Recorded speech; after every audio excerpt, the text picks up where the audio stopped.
This is an amazing honor for me to be presenting the address keynote, the opening address keynote of this conference.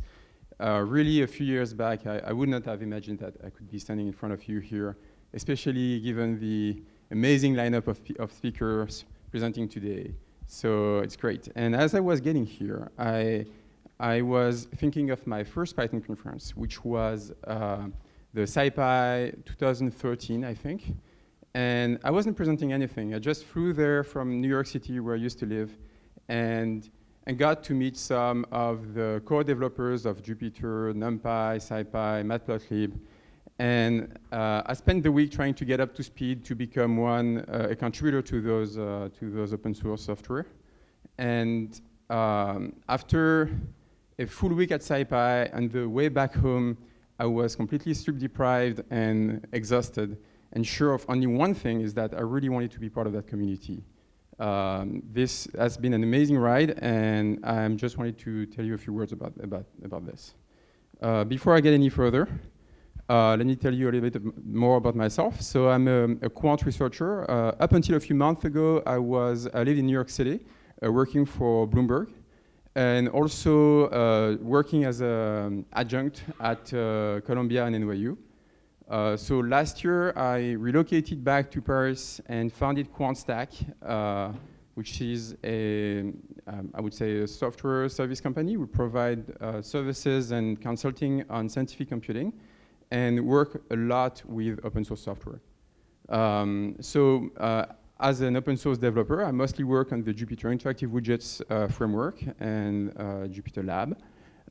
And mostly with regard to the data visualizations aspects of it. So BQplot, Py3JS, IPyLeaflet.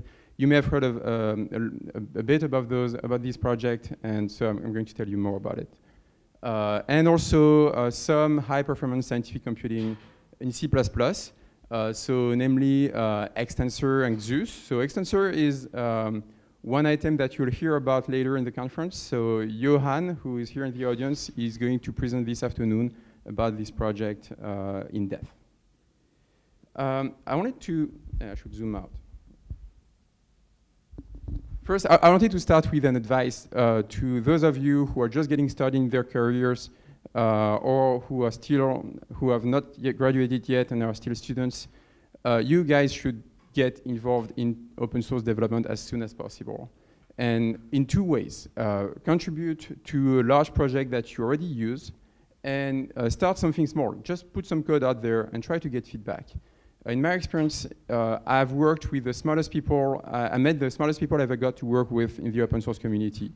In doing so, you will get feedback from people who have experience building software used by millions at the internet scale, and also get to expand and grow in a manner that is not always possible within your organization.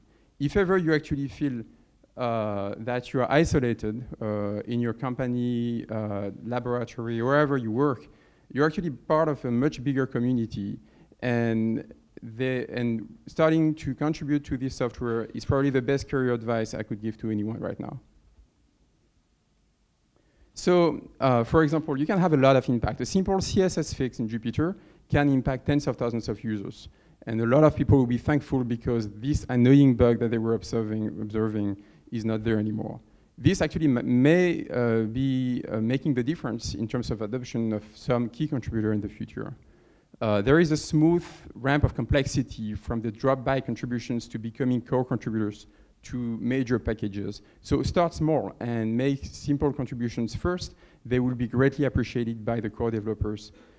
Also because most of the time they are overwhelmed with the amount of work that they've got to produce and the maintenance burden of these open source software.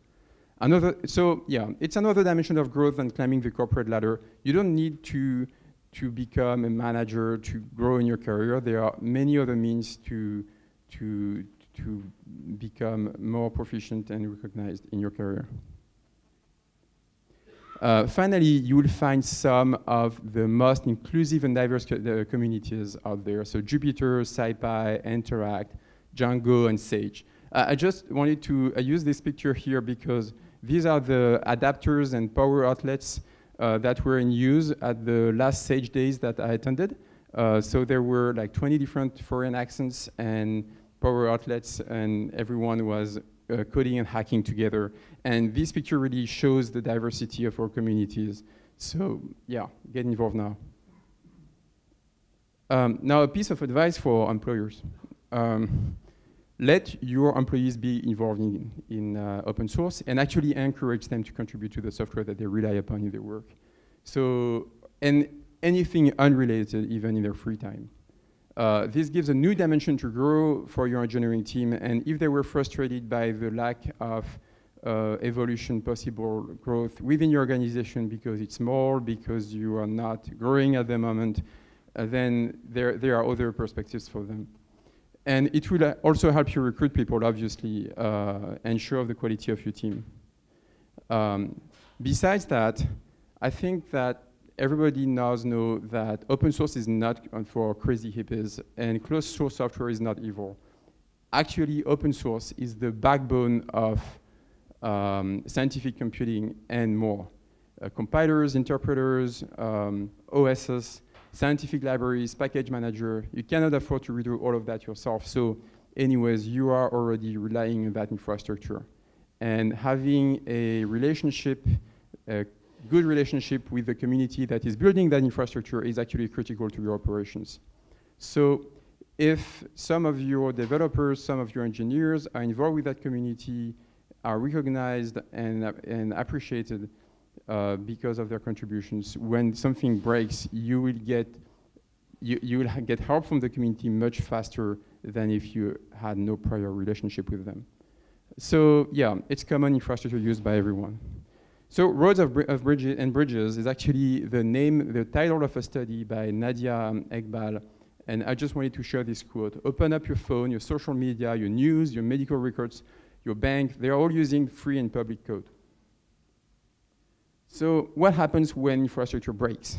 So one example in history was the one of OpenSSL that is key in the operations of banks, healthcare, defense, and they realized after a major security threat, major security issue was discovered in OpenSSL that there was actually only one person working full-time on this software, while there were multi-billion-dollar business relying on it for their operations. So now what is going to happen to you when NumPy breaks because no one's working on it anymore and the quality and maintenance has not been done for years? Same holds for JUPYTER, SciPy, Pandas. What happens to you when this breaks? So right now, there is only a handful of developers working on Pandas full-time, and up until last year, there was none. No one was actually paid to do so. And there is still no full-time developer working on NumPy at the moment, even though there might be one in a few months. So the first way to get common infrastructure and roads and bridges is to clean up the road in front of your house, right? And then if everyone does that, you eventually have a street that you can use, that everybody can use, right? But it's not enough, because for significant efforts, such as actual large bridges and highways, you need to organize. We need to organize beyond cleaning up in front of you, of where you live. So this is what the NumFocus Foundation is about, as far as the scientific computing community is concerned. So the aim of NumFocus is to provide an umbrella organization for a number of open source projects so that they can get fiscal sponsorship, in that if someone makes a donation to the project, you have a single organization handling the possibility, all of the fiscal benefits that you may get from making a donation. It's actually really critical that we have such a thing, not only in the US, but also in France. So actually, back in September, when I relocated to France, a number of organizations contacted me as a core JUPYTER developers because they wanted to help and maybe give money to the project. And we said, great, please give us the money. But actually, we had no idea how to take that money, because in France, there is no such organization as NumFocus that is able to give a fiscal receipt for that so that they get the tax deductible, so that the donation is tax deductible. And actually, this is not only true for JUPYTER, but also any other open source project of the stack. A consequence of that is that there are some of the main open source projects of this ecosystem for which the leadership and the grants are given in the US, while most of the developers are actually in Europe. So we need to organize now.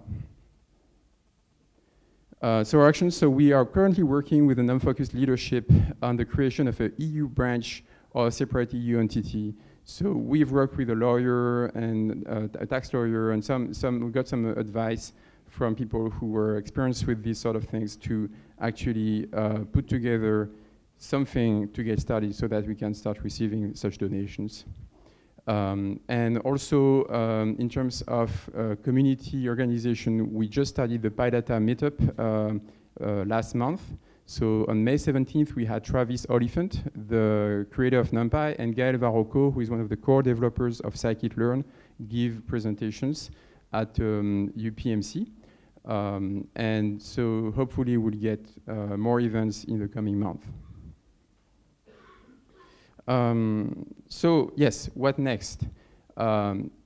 This is not enough, actually.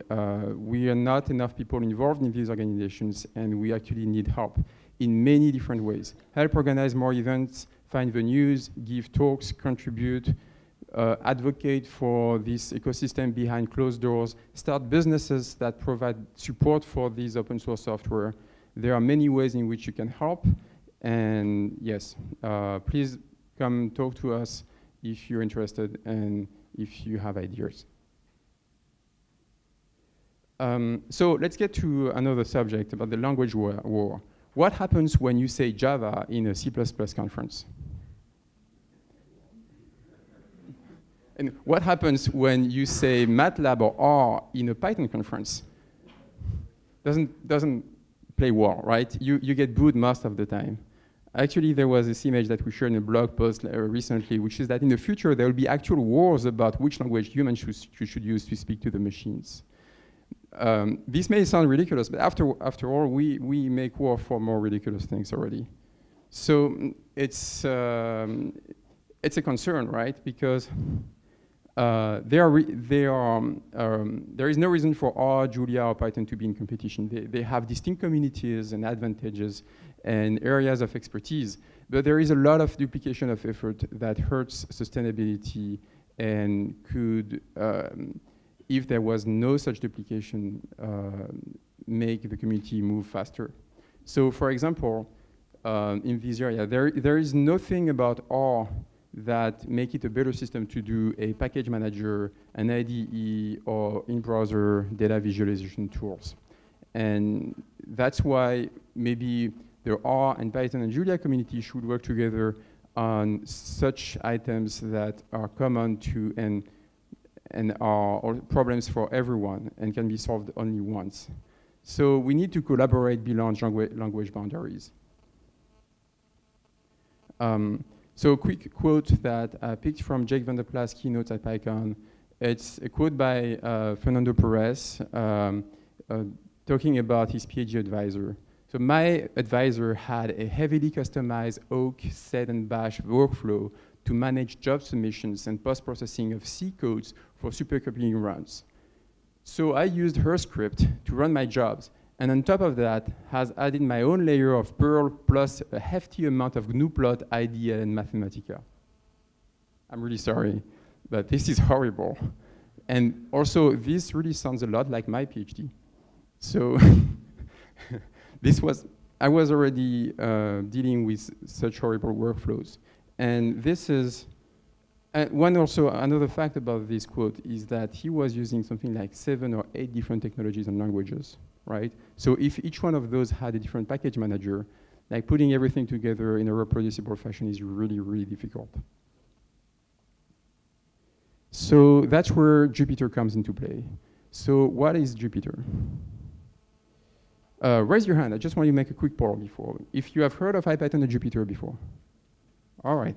Everyone have used IPython or Jupyter. Almost everyone have used the Jupyter notebook. It's about the same set of people. All right, now a tough one. Have used the Jupyter interactive widgets. All right, about half of the crowd. Okay, so you know what this is. So it all started back in 2001 when Fernando Perez was actually procrastinating on his PhD thesis and wanted to start one afternoon hack to make Python better for scientific computing and improve the shell so that he could use bash commands and do some interactive data visualization with the Python shell. So the code that he put together in that one afternoon is still online. You can find it on GitHub. It's called One Afternoon Hack. It's under F-Perez. And this is the start of a story. And the person behind Fernando here is Brian Granger, who has been involved in IPython and Jupyter from the very beginning. He's also one of the two main leaders of the community.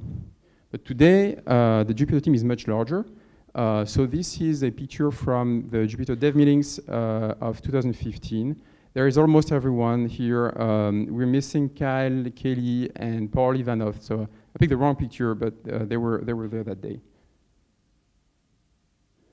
And it's also a pretty well-funded project. So we've got sponsors from the Alfred P. Sloan Foundation, the Hemsley Foundation, the Moore Foundation, the US Department of Energy, Microsoft, IBM. So a number of institutional and companies that are actually funding and sponsoring the project in various ways, either by contributing development time or by just giving money to help the leadership. So what's the Jupyter Notebook? So it's an interactive browser-based computing environment, so which enables exploratory data science, machine learning, visualization, analysis, and stats, and help you produce reproducible document with a well-specified format for, containing code, narrative text, equations, images, and visualizations.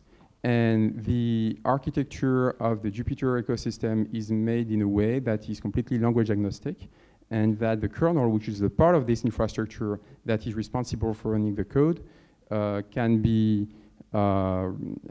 is very modular and can be rewritten for many programming languages. So there are over 50 programming languages supporting Jupyter at the moment, and obviously everything is open source. So this is a screenshot of the Jupyter Notebook. This is not great in terms of definition. Should probably zoom in, but you can already. That's worse. All right. I'll show it to you later, like a live demo. So where you can, in the same document, have interleave rich text for a narrative, code examples, and their outputs, and some data visualization. So kernels are available for Scala, Julia, Spark, R, Perl, Python, Ruby. They don't all have the same level of support and features, but the basic features are there for all these languages.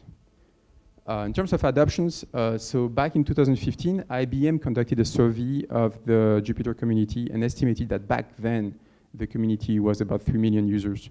So it's huge. And as an open source developer, when I started contributing to IPython, which was really not to 3 million users, I had not imagined that code that I was writing would impact so many people. Also, I was clearly not as good as a developer as now, and probably grew in competences as the project grew as well. So in terms of who is involved in this community, we have a good share of data scientists, which is about 29% of the crowd, students, scientists, researchers, developers, engineers, and people working in education. There is another means to measure adoption. If you go on GitHub, which actually renders the notebook format, they actually list all the notebooks that they've got on their website, and there is around, so last time we checked, there were 600,000 notebooks shared on GitHub and growing, so this gives a good idea of the adoption. So yeah, Jupyter is probably a good display of a healthy open source project. So there are a few commercial offerings for Jupyter. There is most of the cloud service providers, Google Data Lab, AWS, Amazon Web Services, Microsoft Azure. CoCalc and Wokari are smaller, but also very involved in the development of the software. So there are some other large-scale deployments. So educational at UC Berkeley, Cal Poly, San Luis Obispo, University of Sheffield, ETH Zurich, and so the National Energy Research Scientific Computing Center, the San Diego Supercomputing Center, Minnesota, the CERN, the Wikimedia Foundation, et cetera. There are some really big deployments of Jupyter and the multi-user server Jupyter Hub out there, and some of them are actually deployed at the internet scale. So it also allowed enabling reproducible science. So I don't know, who in this room has heard of the LIGO project? Okay, it's probably half the crowd. The LIGO is the name of a physics experiment that was meant to measure and see whether gravitational waves were just a theory or whether they could be observed in practice. And right after they put together their experiment, they actually measured for the first time gravitational waves back in 2015. So just a month after they plugged in the device. And this is probably one of the papers that is going to be the most cited in the next 20 years. I would not be surprised if some of the authors got a Nobel Prize for this. And what's amazing about it is that the entirety of the research is made available on GitHub in the form of Jupyter notebooks, and so that you can actually also run it in Binder, reproduce it, tweak the results, and play with the result, and we do all the charts and graphs. So from the exploratory analysis to the presentation, Jupyter is actually displayed. Jupyter, but also the other software of the ecosystem are actually being used for the LIGO project. It also is used for reproducible journalism. So BuzzFeed is not just about the 10 most underrated movies of all time. They also do some actual proper journalism, and some of which is data-driven. And every time they actually play with some data at BuzzFeed, they also share the Jupyter notebooks on their GitHub account, and you can play with the result and reproduce all of this based on their material. So it's more than just notebooks, actually. While the notebook is the most visible item of the Jupyter ecosystem, Jupyter is also a file explorer, a text editor, and a console. And all these things together are the different tools and means that as data scientists and engineers we use to interact with the data. So actually we really wanted to put all of this back together, and this is why we started the Jupyter Lab project, which is a complete rewrite of the front end into a single interface that encompasses all of this and provides the same type of experience as a desktop environment with tabs, multiple windows within one browser window. So in this image, you can actually see a terminal, a file explorer, some of the components that I listed earlier, but all in one. I'm really sorry about the definition of the screen. It really looks great on my screen. Actually, I was planning on a demo. I don't know how much time I have left. 10 minutes? Okay, so I'm going to show you a bit of Jupyter Lab, just with one hand, since I need to hold the mic. So here, you see a classical notebook, and you recognize the usual notebook interface with some images, code, some rich text formatting. So this is a regular Jupyter notebook, but it's not quite the same thing as what you used to use, unless you already use Jupyter Lab. There are a few other items that we can unfold on the side, such as a file explorer. And for example, if you want to display a figure, you can just take it and drag it on the side, and then you can just open the image. So here on the left, you have a regular file explorer with drag and drops. You can open a file or open it with a different type of editor on a right click.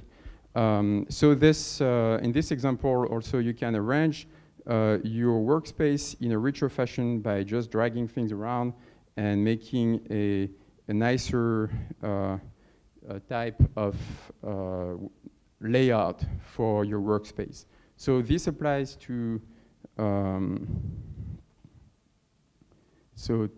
this applies to pretty much anything. You could be running a terminal, measuring the most CPU consuming processes in Jupyter Lab, and have something that provides an experience very close to that of a desktop application in your web browser. This is actually really important for those who are working with supercomputing environments and usually had to work with some SSH server on the one side, upload files with another means, etc. Here, Jupyter Lab actually proposes a single interface for all of these use cases.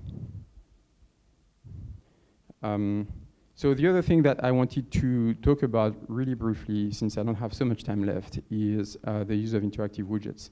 So Jupyter Lab and Jupyter and the notebook are not just about code and output. You can actually do much richer things in the web browser than just that. For example, and this is, I'm sorry.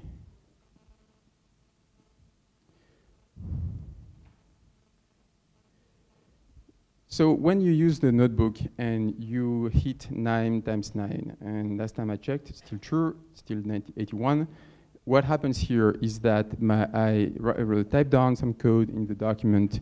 This modifies the model for the Jupyter notebook, and execute request is sent back to the kernel that outputs some results, sends a message back to the front end, and that displays the front end. So there is a quite involved and complicated set of things that happen when I hit Shift-Enter in the notebook, right? Although this is almost instantaneous. The one thing, so this loop here is called the read eval print loop. This is why we called the terminal early on the REPL, read eval print loop, right? So the main problem is that here the bottleneck in that loop is me typing the code. If I want to explore the result of that variable only with one hand, it's even worse, right? 8 times 8. It took me like 2 or 3 seconds to type down 8 times 8 instead of going back to the code, modifying the parameter.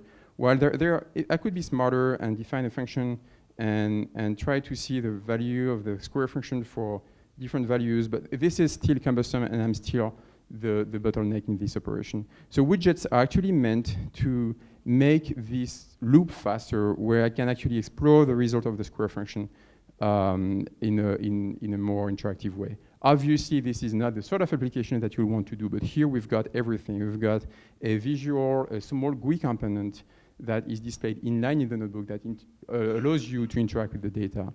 But what are widgets? Widgets are actually objects that, when displayed in the notebook or elsewhere, are replaced with a visual component that you can use to interact, such as a slider, right?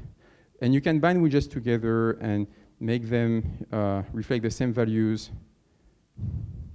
There you go, right? So more importantly, Jupyter Interactive Widgets are not just a set of controls such as drop-downs, sliders, and checkboxes. They are a framework upon which you can build. And we actually have built pretty amazing things on the top of it for data visualization.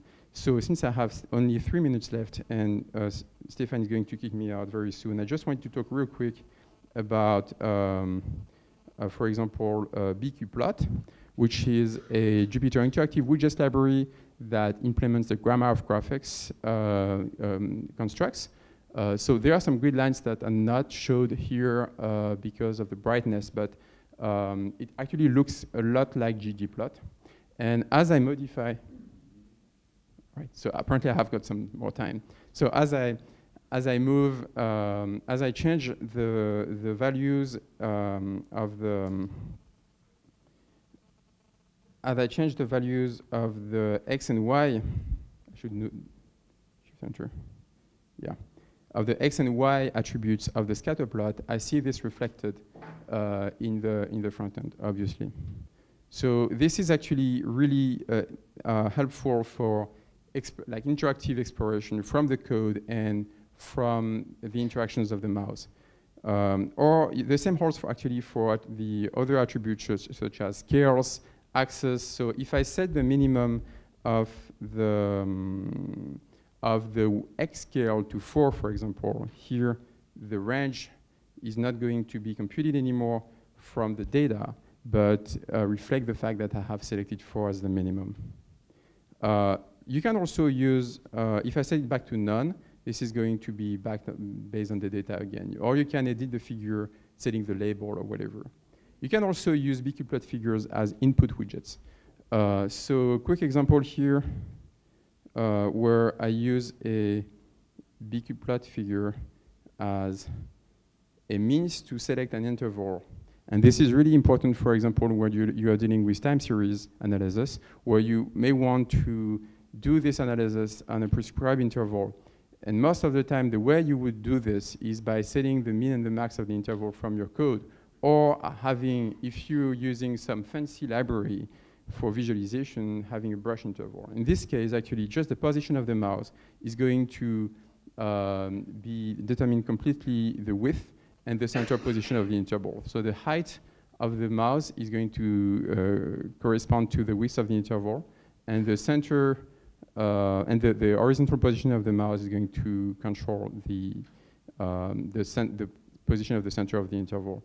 And you can see what are the selected items in the line.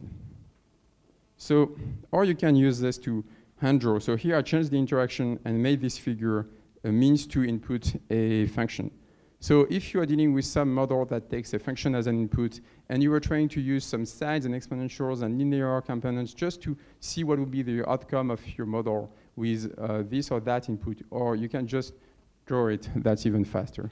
So again, the means here, the goal here is to build and to fasten this bottleneck in the read eval print loop that you are. Or you can do even worse than that. You can make a scatter plot and move points around. So let's take here the scatter plot. I have a super fancy model that actually corresponds to computing the means and done in Python, and I can just pick a point and move it around. So if you want to go if you want to know the actual behavior of your model when you just change one point, this is a good means to do this. Don't do this for your papers, though.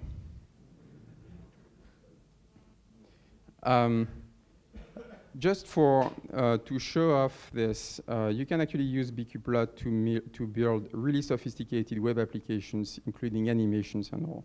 So in this example, we are reproducing the very well-known Wealth of Nations data visualization that's been displayed in a number of tech talks.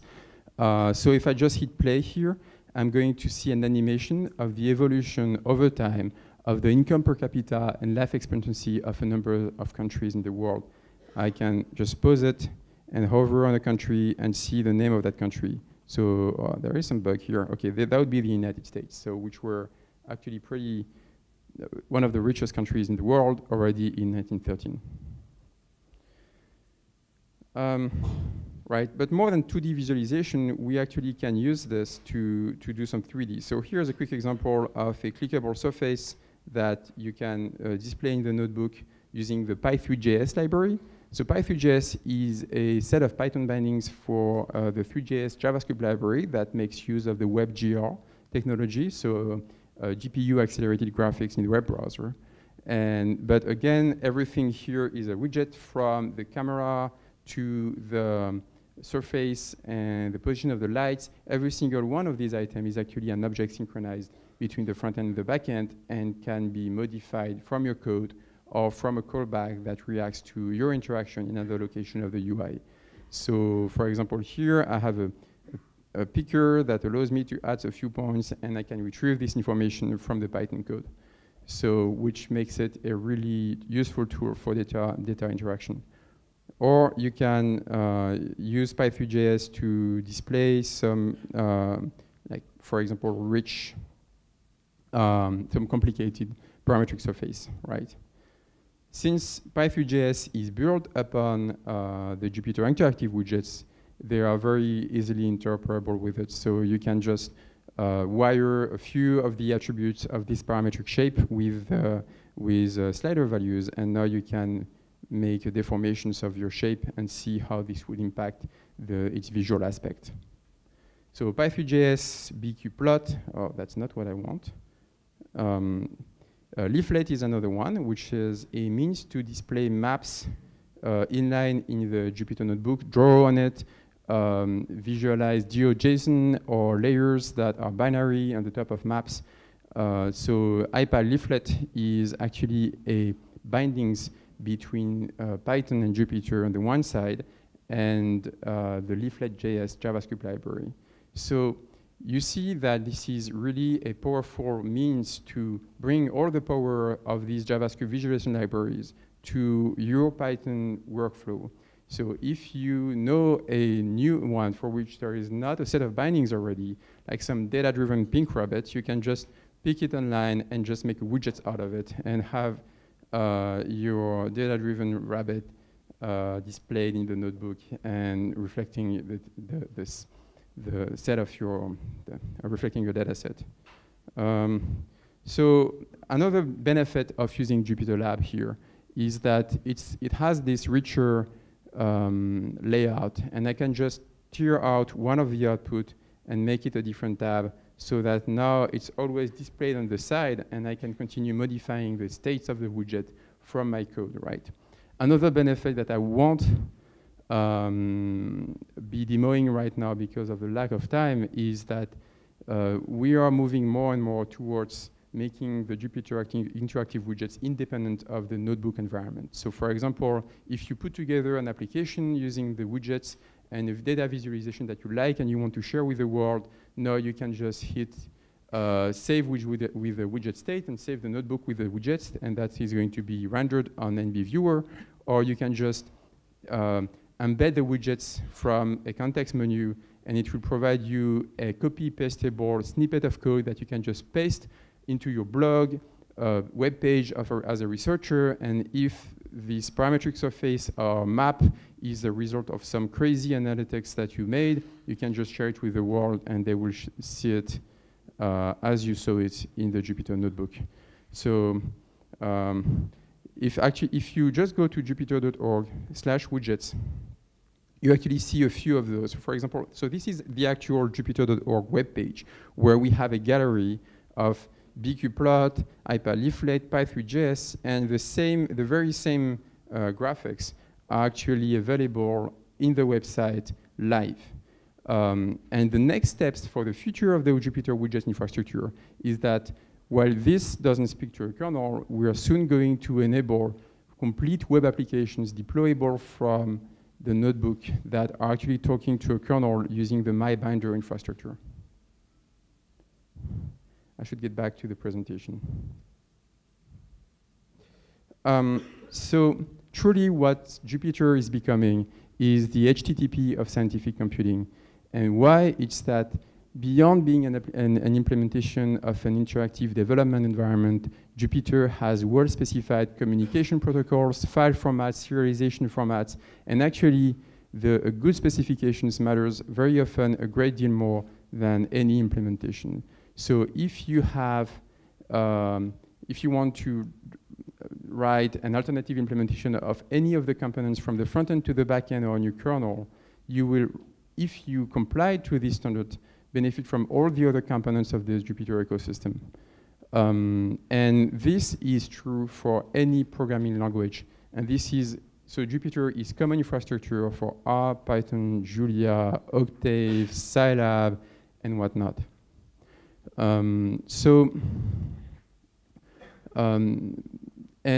this is true from exploratory analysis, data visualization, and in a language agnostic fashion. So what's missing now? Well, we have abstracted the interface to the reports, but that's not everything. Okay, just 2 minutes. First, we have a lack of interoperability between the language of scientific computing. Data structures for data science are not interoperable. A data frame in R is not the same thing as a data frame in Python, and it's very difficult to make them work well together, even though they correspond to roughly the same concept. They have very different semantics, serialization formats, and everything. So we really need to converge on those and have a common native implementation of the data structures for data science. Now, another thing that is really a problem is the scalability gap. When you are doing all your computation in memory with pandas and NumPy, it is rather simple. But then if you need to scale up more and go to a distributed computing framework and go deal with database calls, then you have a you have a gap. You meet a cliff here of complexity, and because it's not, you're going to have to rewrite everything you've done with pandas to use this other framework. So we need a common way of operating on data, whether this is an in-memory data representation or something backed by out-of-core computations or database calls. And so this is why we decided to work on this project, and I announced the Extensor project that will be presented in depth this afternoon, and is meant to solve this scalability gap and the problem of having common data structures for all the languages of scientific computing. Last but not least, I just wanted to make a small community announcement here. In August, from the 22nd to the 25th, we have the JUPYTER conference in New York City. So tutorial talks, development and industry training. So if you missed a reason to travel to New York City, here's a good one. And you will spend the week working at JUPYTER, which is even cooler. So thank you.